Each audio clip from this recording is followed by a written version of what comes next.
All right, studio time check 9:33 on 939 Solutions FM. My name is AYODEJI LAFENWA. With so much pleasure, I welcome you to the From the Dailies segment on AM Update, and this is the segment where we get to take you through the trending stories in some of today's national dailies. As usual, I'll be doing this with Comrade AYODEJI AJISOPE, but today he will be joining me virtually on the program. And this morning, because we have a very few time to spend on this program today, I have about 4 newspapers. So let me quickly rush through the major stories on some of today's national dailies. I've got the Punch, I've got the Vanguard, I've got the Guardian, and of course I've got the Nigerian Tribune newspapers this morning.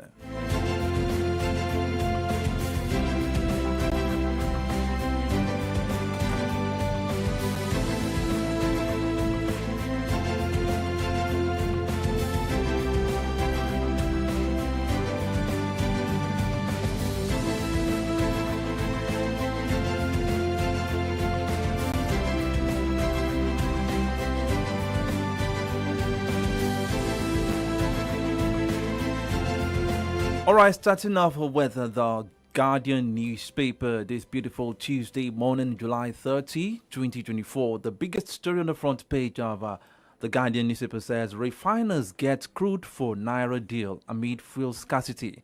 SIM blockade fury. Page 6 of the Guardian newspaper.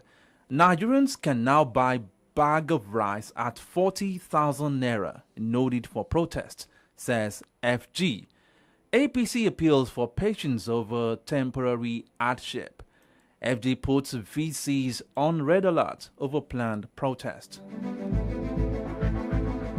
Still taking stories from the front page of the Guardian newspaper. Subscribers get reprieve as NCC orders reactivation of lines. 19 parties reject LG Electoral Commission want CX scrapped.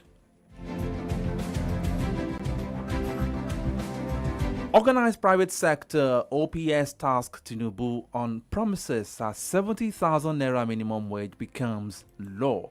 Away from the Guardian newspaper, let's take a look at the Punch newspaper. Labour excited as Tinubu signs 70,000 Naira minimum wage bill. President orders Naira crude sale. Marketers project price crash. And the biggest story on the front page of the Punch newspaper says, ATSI protests. Security agencies begin massive soldiers police deployment. NPF places operatives on red alert. NCOS fortifies custodial centers. And NSCDC deploys 30,000 personnel. Away from that, Tinubu means well. Let's give him time to rescue Nigeria. Tunji Ojo, that's the Interior Minister. NIN linkage, NCC orders SIM restoration as angry subscribers protest. That story is found on page 70 of the Punch newspaper. Kiyamo directs suspension of NAMA's 800% charge hike. PSC invites 10,000 new constables for training August. And another one, 32 arrested for attacking FG inspection team. And the last one, Abuja politicians feeling banditry, says Benue governor. And looking at the Vanguard newspaper this morning, hardship, Nigerians have right to peaceful protest. Presidency as pro-government rallies rock Nigeria. Okay, hardship. Igboho moves against nationwide protests. Talking about Sunday Igboho there. That story is found on page 7 of the Vanguard newspaper. It is time to deal with criminality. Restore peace in Northwest. Governor Sani. That story is found on page 43 of the Guardian newspaper. Gunmen abduct monarch. Son. 5 others kill customs officer in Sokoto, Kebbi. Barring of phone lines heightens tension amid protests scare.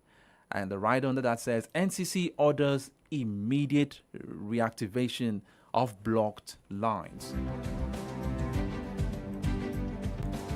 And the last one I'll be taking on the front page of the Vanguard newspaper says that Tinubu directs NNPCL to sell crude to Dangote, others in Naira. Let me take from the Tribune newspaper's account. Planned a protest, NAS to hold emergency session tomorrow. Tinubu signs 70,000 naira minimum wage bill into law. FG approves crude oil sale in Naira to Dangote. And another story from the front page of the Nigerian Tribune says NCC orders immediate reactivation of all blocked lines as subscribers besiege MTN offices. 19 million adolescent girls face intimate partner violence before age 20, WHO. And the last one I'll be taking from the front page of the Nigerian Tribune says FG begins sale of 50 kg rice for 40,000 naira. Well, that's a good news. It's a good news, and I will talk about it in the course of the program. The time is 9:39 on Solutions 939 FM. In a jiffy, I'll be joining Comrade AYODEJI AJISOPE virtually to do some analysis on the stories. It's from the Dailies on AM Update, Solutions 93.9 FM.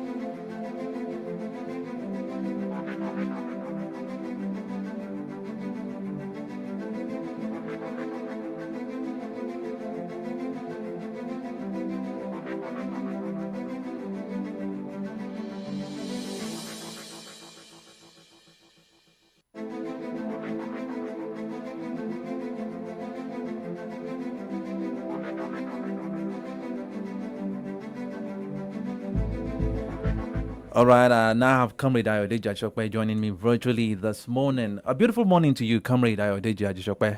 A wonderful morning to you, my dear comrade brother, and our listeners out there. Okay, Comrade, because we have about 20 minutes to spend on the program this morning, let's go straight to the business of the day. It's in the news that the 70,000 naira minimum wage has been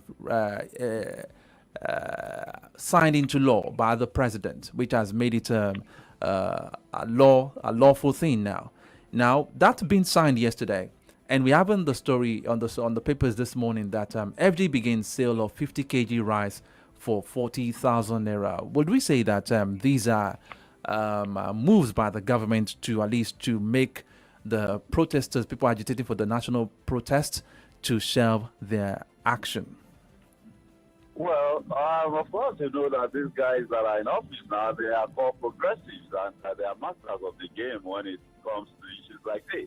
But when you talk about the signing of the minimum wage law passed by the National Assembly, of course, there is the issue of implementation.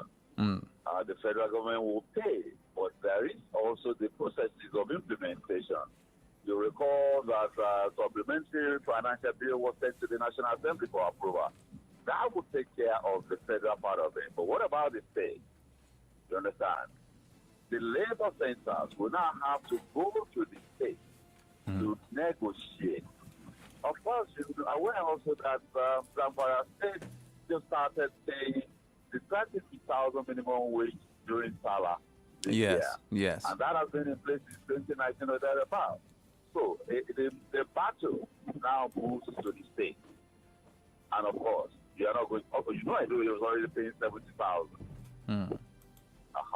Lagos is paying about 70,000, and Oyo is already paying 25 plus 30. That's 55. And I think the governor of Oyo State has said he will pay. So the battle goes to the state now, and you know that some of the state governors will say, okay, if he says we pay, then we will cut down on the workforce. So the workers will be between the devil and the deep blue state.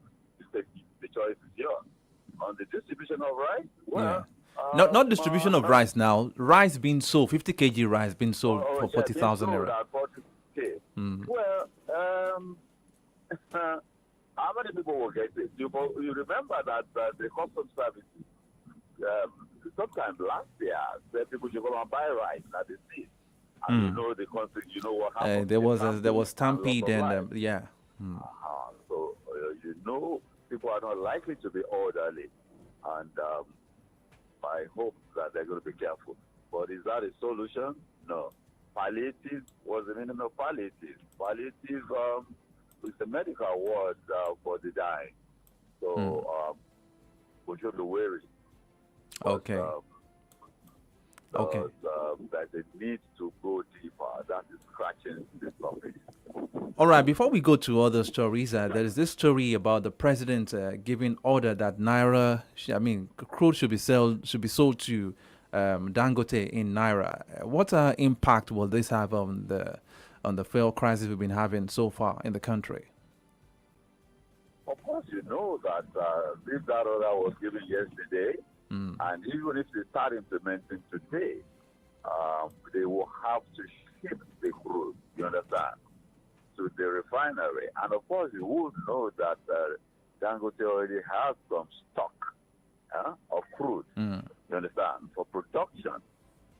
So for the next 30 days or 60 days, that will not impact. Or else they decide to implement now, projecting forward, Okay, even if they implement, even whenever they implement, of what benefit will this be to Nigerians? That's the question. Well, marketers are saying it will crash price. When is the question?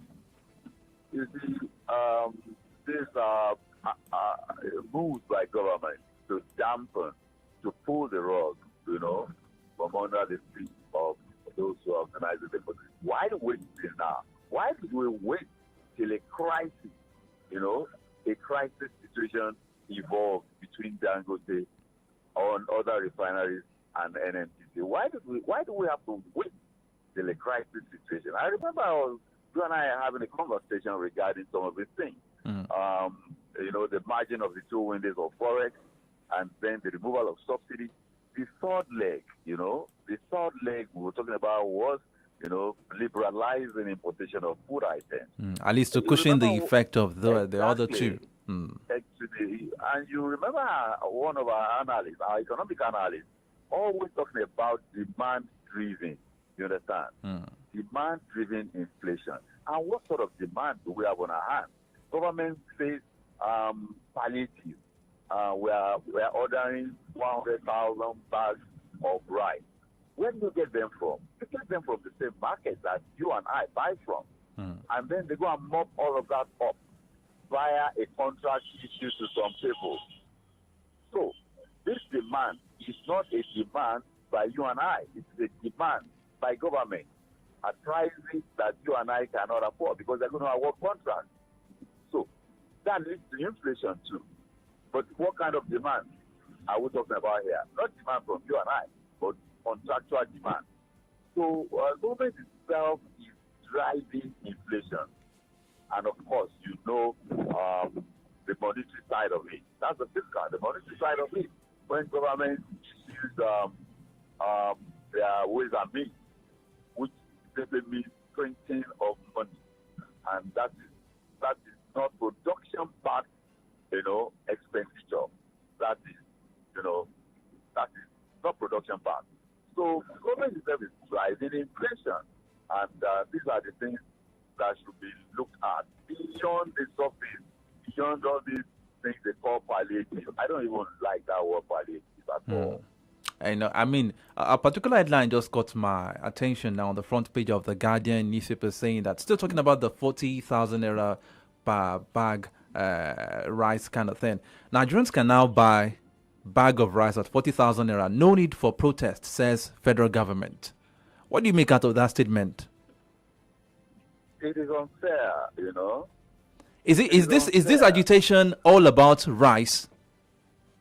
Well, they say it is hunger-driven. Because millions of Nigerians are still on the queue because at filling stations trying to get fuel, and in the midst of all this hardship that we've been complaining of for some months now. And they're saying Yeah, that because we can now buy 40,000 naira, yeah, 50 kg rice, there's no need for it is a protest. reflection of what people who govern us or those who purport to lead us. It is a reflection of their attitude towards the people they govern. Okay, rice is available. What then are you going to protest about? Maybe you say the protest is hunger driven. You know it's about hunger. They say it's hunger driven protest. So rice is available. But the question is, why do we have to wait till now? But that's a reflection of the perception of those who lead us and those who govern us. And you see, it's a reflection of what we are too. The people who lead us have taken us for a ride for too long, but I think they have a very good reading of our attitude. We don't ask questions. We have this KBC, KBC and Rankadede syndrome towards those who lead us. We don't ask questions. Maybe it is out of ignorance, or maybe people don't even think they have rights. You understand? As we have rights, so also do we have obligations. It's a two-way thing. You have rights, so also do you have obligations. I don't think people are aware of all of these things. I recall that when government wanted to demolish a market in Bodija, only one person stood up and went to court.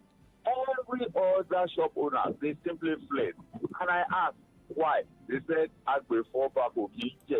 you can't fight government. What's the meaning of that? Are you fighting? You are not fighting government. You are only pushing for an assertion of your right. You understand? And they say you're fighting government. That's the attitude. So give them right. They say hunger. It's not good enough. It's not good enough. But is it, even if it's about food, is it only rice that should be? Is it Nigerians eat a lot of other? What happens to beans? That is the question. Is it only rice? Is rice even the staple food now in this country? When rice goes for how much? When the bag of rice is even more expensive than the minimum wage. Minimum wage. The new minimum wage. So these are the questions we should be asking ourselves. Hard questions and honest answers. And another one, still talking about Nigerians asking questions. It's one thing to ask questions, and it's another thing for the government to actually understand and be able to address what the Nigerian people actually are agitating for. Now, still talking about the protest, security agencies begin massive soldiers police deployment. NPF places operatives on red alert.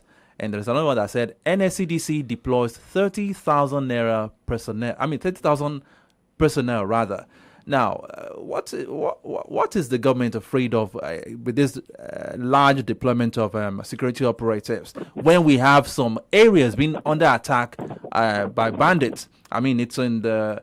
I'm trying to look at the paper this morning. In Sokoto and Kebbi, gunmen abduct monarch. Monarch, 5 others and son kill custom officers. But now we are having large deployment of security operatives just to address a protest. If I were the president commander-in-chief, I will not take chances. If this matter snowballs and goes out of control, the consequences will be very serious, not just for the government, but for Nigerians. We have seen it happen elsewhere. And you cannot be too simple. You and I, we don't have the information at the disposal of the security agency. And one thing that I just like is that they are not, they are not operating in a way, like intimidating the people, you understand? They are not acting like they are intimidating. So they are at least, a little bit stable about it. And the deployment too, I hope, will not be physically intimidating. And I hope the deployment too will be civil. They are to protect the protesters. Is the deployment not to, is like trying to kill a mosquito with a sledgehammer, with the look of things? Would you rather they fold their arms and anarchy? They have information that you and I do not have. You understand? they have information and they have to do the needful. What I just don't want is an intimidation of protesters. They are to protect them. Anarchy, disorderliness, anarchy must not result. We must not allow it to happen. It must not happen.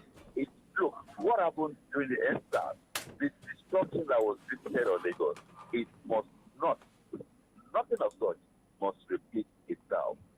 Infrastructure, critical infrastructure must be protected at all costs. It is very important. Okay, all right. If you say so, Now let's move to the issue of fuel scarcity. Now, it's been persistent. Yeah, the issue of fuel scarcity, we know where we're coming from.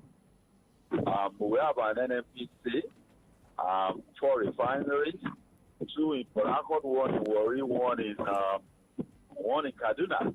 All of them non-functional. We have pipelines all over the country. The pipelines don't carry crude, neither do they distribute product. And look, we have a moribund NNPC that is importing product rather than producing products itself. So that's the number one problem. NNPC is not importing products, distributing products. And of course, we have private individuals with, what do they call it? People in tank farms in Apapa making money. NNPC has 17 depots, if not more. Yet NNPC is going to those tank farms to rent, to pay for depot that they have all over the country. But this is an issue that we keep talking about all the time. Why is NNPC, if you are you that owns NNPC, will you run it that way? NNPC is a limited liability company. Okay, let them transit to the exchange. And I keep telling the people that the NNPC should be proved. There's no need, don't prove NNPC. Prove it on the exchange. Those who are going to buy NNPC will demand due diligence. And then we will see the underbelly of NNPC. And then the needful will be done regarding that. If Dangote that just built the refinery says it's going to be exchanged by next year, if it were you, is it NNPC shares you will buy? Comrade, do you know that a lot of Nigerians won't be on the same page with your opinion on that, on the fact that NNPC doesn't have to be probed because they need to answer some questions. There should be a body set up to at least to scrutinize the activities in the last 4 or 5 years.